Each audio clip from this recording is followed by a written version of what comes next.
فَلَنَسْأَلَنَّ الَّذِينَ أُرْسِلَ إِلَيْهِمْ وَلَنَسْأَلَنَّ الْمُرْسَلِينَ. الحمد لله رب العالمين والصلاة والسلام على رسول الله وعلى آله وأصحابه ومن تمسك بسنته إلى يوم الدين أما بعد.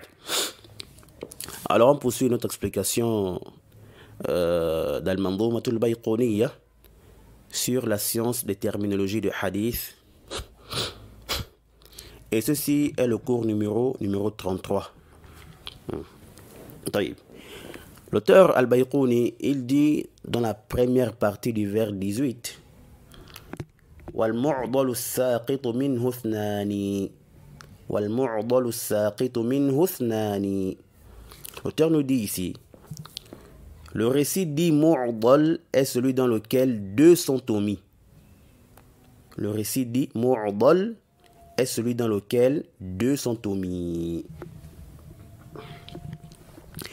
Yani, deux narrateurs sont omis ou ont sauté de la chaîne de transmission, où il y a deux narrateurs qui n'ont pas été mentionnés, qu'on a retirés ou enlevés de la chaîne. Voyez? Alors nous avons en face de nous, n'est-ce pas, une nouvelle catégorie appelée al-mu'dal, qui veut dire linguistiquement al-man'u wa shidda wal istighlaq. C'est-à-dire quoi? L'empêchement et la dureté. Yuqal da'un mu'dal ou da'un 'adil. On dit par exemple une maladie mu'dal ou une maladie 'adil pour dire quoi? Pour dire que c'est une maladie difficile, forte, n'est-ce pas, qui peut t'empêcher de faire certaines choses que tu faisais lorsque tu étais en forme ou lorsque cette maladie ne t'avait pas encore attrapé. Voyez-vous. Ensuite, que veut dire al-mu'dal dans le jargon des gens des hadiths? Al-Bayqouni nous a dit quoi ici? Il a dit, c'est le récit dans lequel deux narrateurs sont omis dans la chaîne de transmission. Voyez-vous. C'est le récit dans lequel deux narrateurs sont omis dans la chaîne de transmission. C'est clair? Voyez. Est-ce que cette définition de l'auteur est-elle juste et complète? Nous disons non. Non. Car sa définition, la définition d'Al-Bayqouni, elle n'est pas vraiment précise. Et ouais. Elle n'est pas vraiment, ou elle n'est pas bien précise. Il manque quoi? Deux éléments. Il manque deux éléments. Le premier, c'est qu'il devait ajouter après deux ou akthar, yani ou plus, ou plusieurs si vous voulez. Yani, il devait dire quoi? Le mu'dal, c'est celui dont deux narrateurs ou plus sont omis. Vous voyez? Le mu'dal, c'est celui dont deux narrateurs ou plusieurs sont omis. Car lorsqu'il se limite seulement à deux, on peut comprendre de ça que si c'est 3, 4, 5 ou plus qui sont omis, alors cela ne rentre pas dans le mu'dal, voyez-vous. Or, le mu'dal commence à partir de 2. À partir de 2 en montant. Donc, il lui incombait de donc préciser cela. Voyez-vous, 2 ou plus. Ithnani ou akthar. Ou 2 en montant. Ithnan fasa'ida. Voyez, afin qu'il n'y ait pas de confusion. C'est clair ça? طيب. Le deuxième élément, le deuxième élément qu'il devait ajouter ou préciser, c'est la manière dont le i'dal a lieu, ou à quel moment dira-t-on que si 2 ou plusieurs narrateurs sont omis de la chaîne, que ce récit est mu'dal? Est-ce lorsque les narrateurs en question sont omis au même endroit, hein? Ou même s'ils sont omis de manière dispersée? Un au début, par exemple, l'autre au milieu et l'autre à la fin. Voyez-vous. Alors, pour enlever cette confusion, il faut quoi? Il faut préciser que ces narrateurs doivent tous être omis au même endroit, de manière consécutive. Un exemple. Si on dit d'après 1, d'après 2, d'après 7, qu'est-ce qu'on remarque ici? On remarque quoi? On remarque qu'il y a 4 chiffres, n'est-ce pas? 4 chiffres qui ont sauté de manière consécutive, qui sont le 3, le 4, le 5 et le 6, n'est-ce pas? Voyez-vous. Alors, suite à cela, quelle est donc la bonne définition du mu'dal? La bonne définition du mu'dal est la suivante. ما سقط من إسناده راويان فأكثر على التوالي.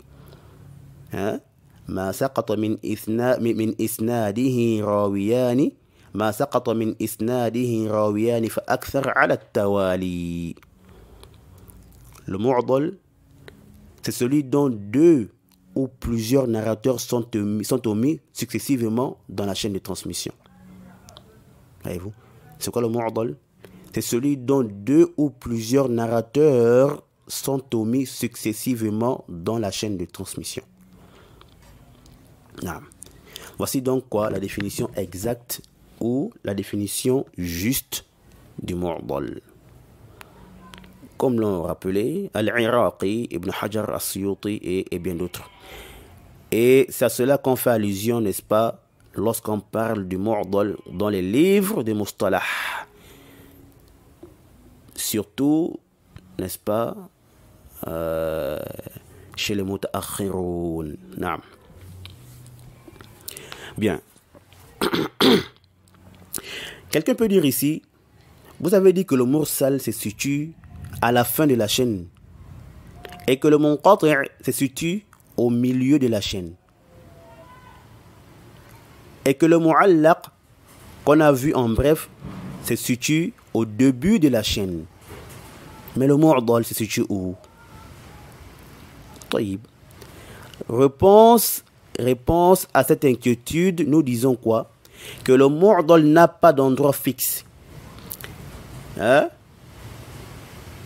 Il peut être situé au début, au milieu ou à la fin. Ce n'est pas un souci. On peut trouver 2 ou plusieurs qui ont sauté successivement au début de la chaîne, au milieu de la chaîne, ou même à la fin de la chaîne de transmission. Par exemple, au début de la chaîne, l'imam al-Nasa'i, par exemple, a enlevé son cheikh et le cheikh de son cheikh. Il a supprimé son cheikh direct et le cheikh de son cheikh. Les deux sont omis de manière successive au début de la chaîne. On va dire quoi? Mu'dal mu'allaq. Voyez-vous? Et si les deux sont omis de manière consécutive au milieu, on va dire quoi? On va dire simplement mu'dal. Voyez-vous? Et si c'est à la fin, par exemple le tabi'i qui a fait le irsal, il a enlevé un ou des tabi'in et un compagnon, on dirait quoi? Qu'il est mu'dal mursal. Oui. Parce qu'ici, il y a le irsal et le i'dal. Les deux se réunissent ici. Vous voyez? Et ça là, c'est si on veut être vraiment explicite ou précis. Voyez-vous? Sinon, comme on a vu, certains appellent tout ça quoi? Munqati' et na'am. Ou encore mursal. Yani de manière générale. Mais si on veut être précis, ça veut être daqiq. Et si on veut appeler chaque catégorie par son nom respectif, alors c'est comme on a dit. Wadih. On prend un exemple de hadith mu'dal. C'est le récit rapporté par l'imam Malik, rahimahullah, dans son Muwatta, dans le Muwatta, le récit numéro 2806. أنه بلغه أي مالكا أن أبا هريرة رضي الله تعالى عنه قال رسول الله صلى الله عليه وسلم للمملوك طعامه وكسوته بالمعروف ولا يكلف من العمل إلا ما يطيق. L'imam Malik rahimahullah, il dit quoi? Qu'il lui est parvenu qu'Abu Huraira radiallahu ta'ala anhu a dit que le prophète a dit: l'esclave a droit à la nourriture et aux vêtements selon le convenable ou qui sont convenables, et on ne doit les charger de ne faire que des travaux dont ils sont ou dont ils ont, n'est-ce pas, la capacité. Alors ce hadith est coupé, et pour être plus précis, il est mu'dal. Car l'imam Malik, il dit quoi? Qu'il lui est parvenu, il lui est parvenu, il lui est parvenu que quoi? Balaghahu, il lui est parvenu qu'Abu Huraira a dit. Alors ici là, qui sont les narrateurs qui sont entre l'imam Malik et Abu Huraira? Combien sont-ils? Alors, quand on regarde ailleurs, on voit qu'il a rapporté ce même hadith mawsoulan jusqu'au prophète sallallahu alayhi wa sallam. Et cela dans le Musnad d'Al-Bazzar, le hadith numéro 8384, et chez At-Tabarani dans Al-Awsat, le numéro 1685, et autre que ils ont rapporté ces hadiths avec des chaînes de transmission jusqu'au prophète. Voyez-vous. Et on retrouve là-bas que l'imam Malik rapporte ce hadith d'après Muhammad ibn Ajlan, d'après son père Ajlan, d'après Abu Huraira, d'après le prophète alayhi salatu wassalam. Alors ici là, on se rend compte qu'il y a deux narrateurs qui manquaient, qui sont omis de manière successive entre Malik et Abu Huraira, qui sont Muhammad ibn Ajlan et son père. Voyez-vous, c'est clair? Donc on avait deux narrateurs qui manquaient là-bas, Muhammad ibn Ajlan et son père. Bon, après les chaînes de transmission de l'imam Malik, d'après Muhammad ibn Ajlan, d'après son père, d'après Abu Huraira, est-elle authentique ou non? Les chaînes là sont-elles authentiques ou non? Comme a dit Al-Bazzar, nous n'avons pas connaissance que Malik ait rapporté Musnadan d'après Ibn Ajlan, si ce n'est ce hadith. Et At-Tabarani a dit quoi? Il n'y a que Ibrahim et An-Nu'man ibn Abdissalam At-Taymi qui l'ont rapporté de Malik. Vous voyez? En dehors de ça, il y a aussi des rapporteurs en dessous qui ont des problèmes. Voyez-vous? Bref, ça c'est un autre débat. Non. Vous voyez? Ça c'est un autre débat. Le hadith là, par la voix de l'imam Malik, n'est pas authentique. Ou c'est vraiment douteux. Voilà pourquoi dans son Muwatta, c'est rapporté Balaghan, sans chaîne de transmission. Mais le matn là, il est authentique. Car l'imam Ahmad et l'imam Muslim et autres l'ont rapporté de façon authentique. Différent de celle de l'imam Malik. Voyez-vous. Bref, pour celui qui veut approfondir ses connaissances sur ce hadith et ces chaînes, qu'il retourne par exemple au Tamhid d'Ibn Abdil Barr dans le tome 24 à la page 283. Le 25e hadith concernant les balaghat de l'imam Malik. Naam. Nous, ici là, ce qui nous intéresse, c'est quoi? C'est de faire ressortir le i'dal dans le récit ou la voix de l'imam Malik. C'est clair? Alors, prenez ce qui suit comme des règles. Prenez ce qui suit comme des règles dans le mu'dal. Voyez-vous. Si vous voulez, ce sont, n'est-ce pas, des indices qui peuvent vous aider facilement à avoir, à connaître ou à savoir que telle chaîne est mu'dal. Voyez-vous. Premièrement, nous avons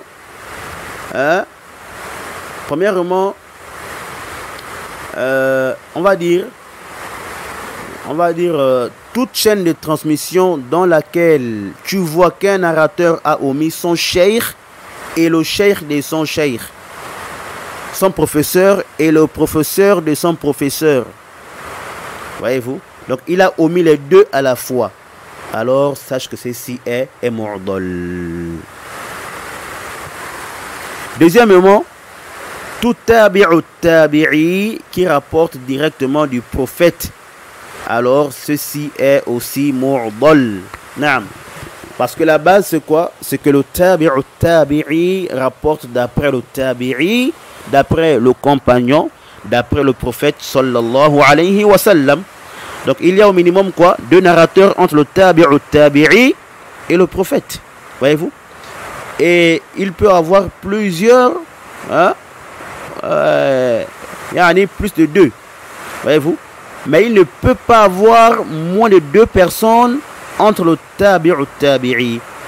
On peut trouver deux au minimum ou plus, mais pas moins de deux entre le tabi'u tabi'i et le prophète. J'espère que c'est clair. Non.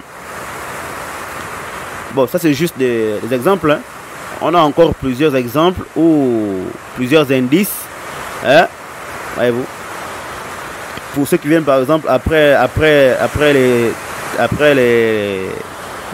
le tabi'i tabi'i, les taba'ul atba'.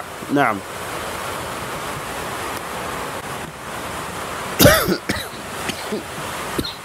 Excusez-moi.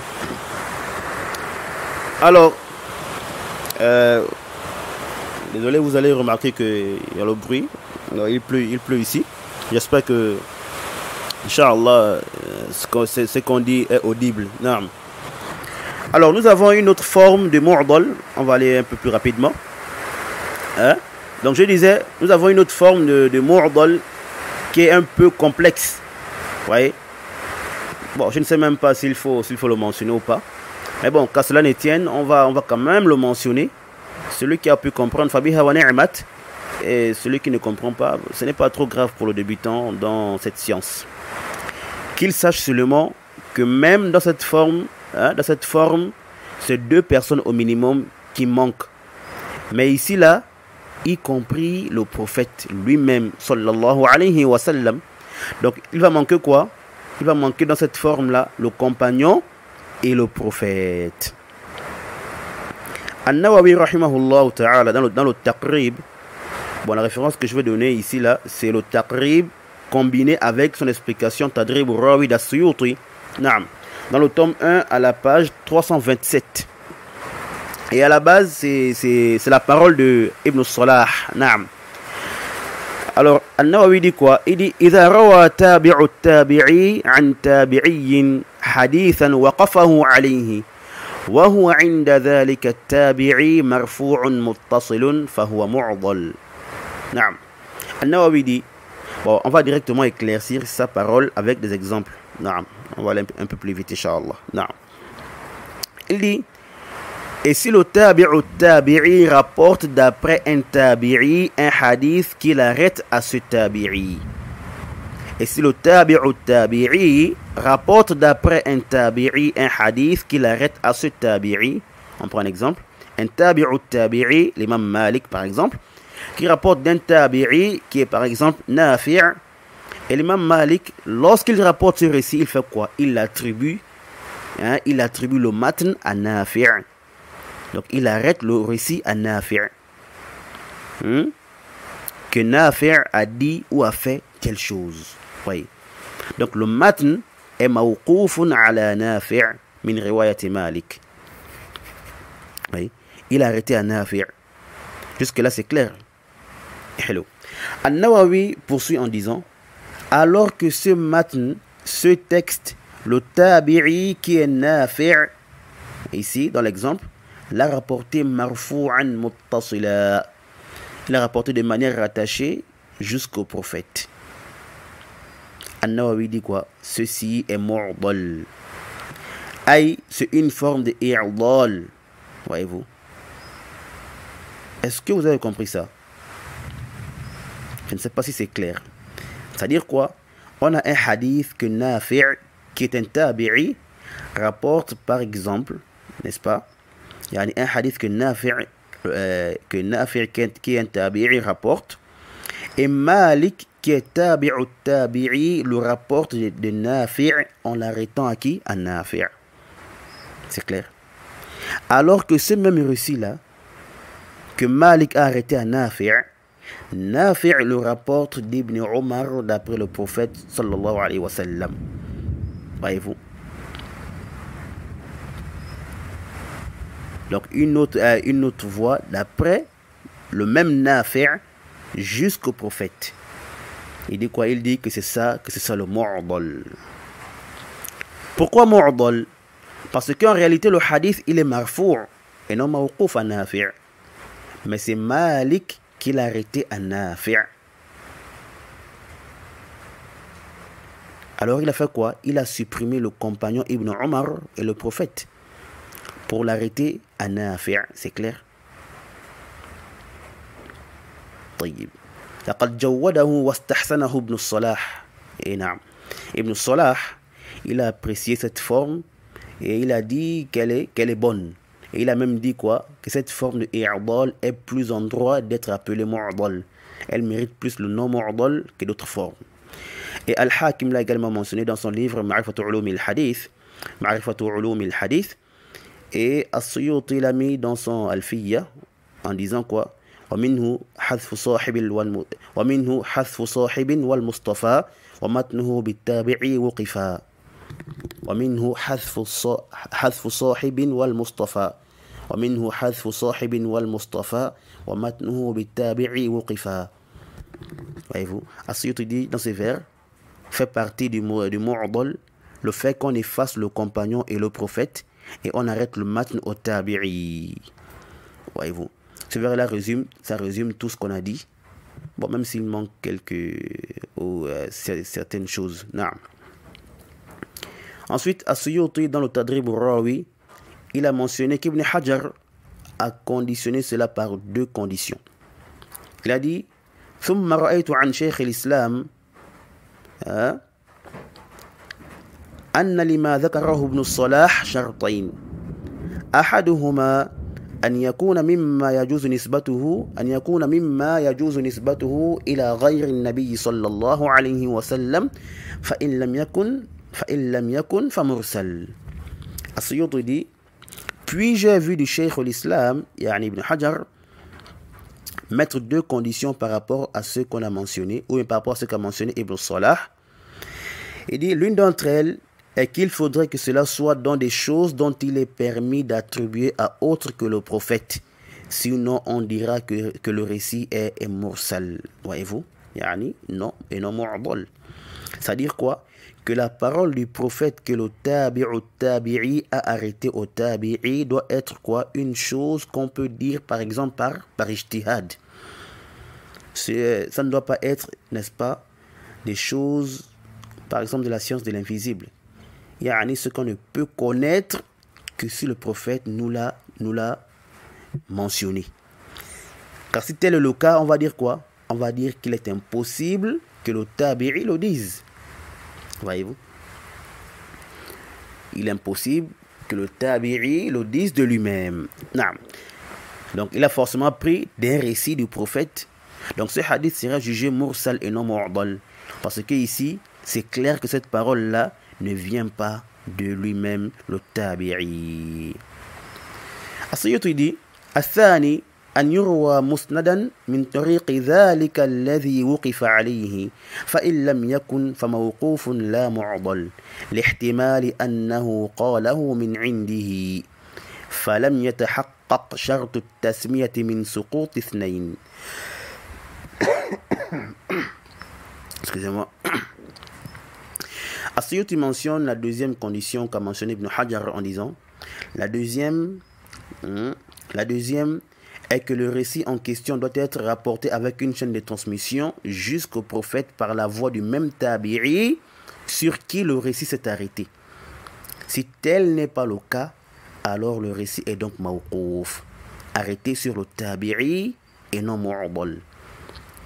Parce qu'il est, il est possible qu'il ait dit lui-même, yani par ijtihad. Alors dans ce cas-là, la condition de deux narrateurs omis ne se concrétise pas ici. Non. Alors voici donc les deux conditions qu'il faut dans ce cas-là, pour qu'on dise que le récit est mu'dal. Et nous avons élucidé cela avec l'exemple de Malik et Nafi'. On va terminer avec un point pour juste attirer votre attention.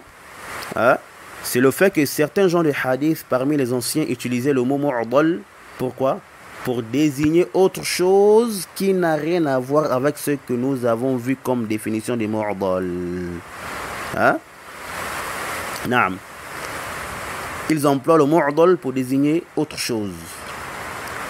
Tu les verras par exemple dire hadithun mu'dal ou fulan rawa mu'dalat, ou des expressions du genre. Pour dire quoi? Pour dire que le hadith est vraiment munkar ou shadh, qu'il est fortement réprouvé ou marginal. Vous voyez? Ou que ce narrateur rapporte des récits vraiment munkara. Vous voyez?